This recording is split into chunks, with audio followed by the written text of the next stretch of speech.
আজকে আমরা পরিচয় হব পুদিনা পাতার সাথে। পুদিনা পাতার ব্যবহার দিন দিন বেড়ে চলছে, কারণ পুদিনা পাতার উপকারিতা এখন কম বেশি সবাই জানে। তাই দিন দিন কদর বাড়ছে পুদিনা পাতার। পুদিনার চা, পুদিনার শরবত সবকিছুই উপকারী। পুদিনার চাটনি আপনার রুচি বাড়াতে সাহায্য করবে। রোদে পোড়া ত্বকের জ্বালা কমাতে পুদিনা পাতার রস ও অ্যালোভেরা রস একসাথে মিশিয়ে ত্বকে লাগান। 15 মিনিট রেখে পানি দিয়ে ধুয়ে ফেলুন। চুলে উকুন উকুন হলে পুদিনার শেকড়ের রস লাগাতে পারেন। উকুনের মুখ্য ঔষধ হলো পুদিনা পাতা বা শেকড়ের রস। গোটা মাথায় চুলের গোড়ায় এই রস ভালো করে লাগান। এরপর একটি পাতলা কাপড় পেঁচিয়ে মাথায় পেঁচিয়ে রাখুন। 1 ঘন্টা পর চুল শ্যাম্পু করে ধুয়ে ফেলুন। সপ্তাহে অন্তত 2বার এটা করুন।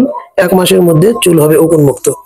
সর্দি হলে নাক বুজে যাওয়া, শ্বাস প্রশ্বাসের মতো মারাত্মক কষ্ট পান অনেকেই। সে সময় যদি পুদিনা পাতার রস খান তাহলে এই কষ্ট থেকে রেহাই পাবেন নিমিষেই।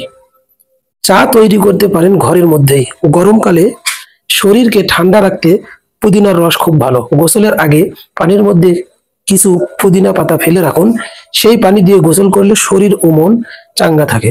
পুদিনা পাতায় প্রচুর পরিমাণ ভিটামিন এ আছে। এই পাতা দেখতে ছোট হলেও গুণ কিন্তু অনেক। বিষাক্ত জন্তুর বিষ নষ্ট করার গুণ আছে পুদিনায়। পুদিনা পাতা পুড়িয়ে যদি সেই ছাই দিয়ে দাঁত মাজা যায় তাহলে দাঁত অনেক শক্ত হবে।